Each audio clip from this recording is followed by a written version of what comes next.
Greetings, members of Bethesda Church, from Dwight and Jane Reed, now serving in the Berean Church of Muskegon, Michigan. We join you in giving thanks to God for the great way that He has used the ministry of Bethesda Church over the past 75 years. I was so humbled and privileged to be asked by Pastor Prince to come there 43 years ago, following my graduation from Bob Jones University, to serve as youth director and eventually assistant pastor beginning in the summer of 1956. I was a young single college graduate when I arrived, and it was at Bethesda that my lovely wife Jane and I were married. It also was there in Minneapolis that our son Dan was born. In fact, on the day of his birth, a baby shower had been planned at the home of Helen Carlson, and since Jane was in the hospital, those ladies made me attend the baby shower. I've never forgiven them for that. I was so impressed with the modern air-conditioned auditorium and the excitement surrounding the ministry of Pastor and Mrs. Prince. I immediately sensed a vision to use every available means to reach a world for Christ, especially the world of children and youth. What a privilege it was to work with Irv Carlson and Marianne Nelson in the great Sunday school. This ministry resulted in the construction of the lovely Christian Ed building, which was dedicated in 1959. I relate just some of the ways that God has used Bethesda in the lives of young people. One great ministry has been that of youth camps. So many young people have accepted Christ or dedicated their lives to Christ at camp. I will remember the 2 weeks of camp that we had on the island at Camp Jim. We'll never forget the bolt of lightning that struck the generator, putting the girls into darkness for 2 days. Can you imagine being a young camp director on an island in the dark with only girls? Oh well, we made it through. We then developed Northern Grace Youth Camp, and I was the first director there in Berry Lake, Wisconsin. It was a great boost when Bethesda began to send their kids annually to Northern Grace Youth Camp. I can still hear the camp singing and realize that scores of lives have been changed at camp. One exciting adventure we embarked on was Pilot Knob Youth Center. We found an old abandoned school outside Minneapolis, and the young people worked hard, and we opened it up as a weekly youth center. We had all kinds of sport activities and opened it up each week to the community.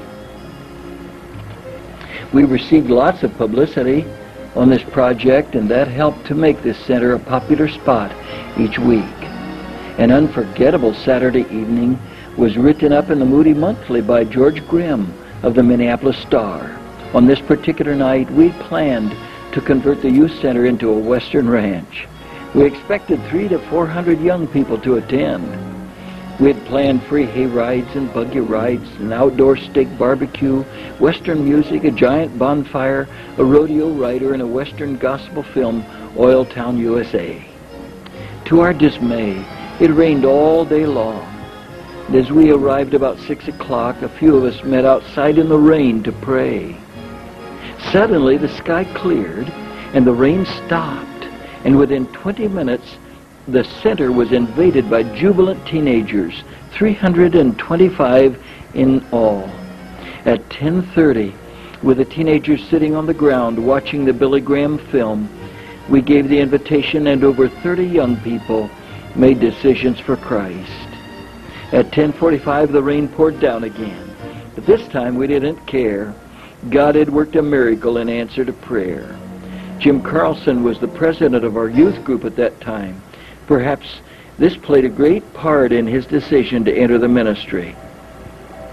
Another great youth ministry was our Youth on the March gospel team. We had a very active youth music ministry with dedicated teenagers. One special project was a youth gospel crusade tour that we took through 6 states, presenting 10 programs with a team of youth from Bethesda. We called this group Youth on the March, complete with drama, sound effects, scenic display, lighting, costuming, vocal and instrumental music, testimonies, and a brief message.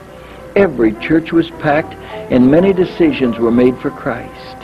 Many of those teens went on to be deeply involved in Christian work.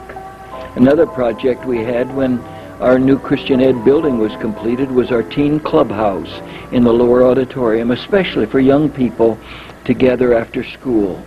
The Palermo brothers were there at our grand opening along with Mel Johnson.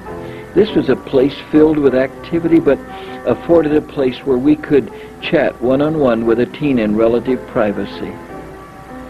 In these later years, it has been such a thrill to see kids who were influenced for Christ through Bethesda now going on for the Lord. Rich Dolan preached for us at Berean recently. Jim Carlson is being used of God increasingly. On Saturday night at Calvary Church in Grand Rapids, I visited, and there was John Clandrud up on the platform giving his testimony before 1,500 people. And Jerry Pangburn picked me up in California, and I was able to visit his impressive communications company through which he serves Christ. Then I had an opportunity to be with John Peterson recently in Grand Rapids as we shared time with his brother-in-law, Howie Rosema, and my nephew.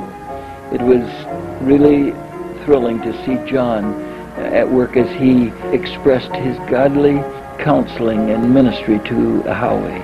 And the list could go on.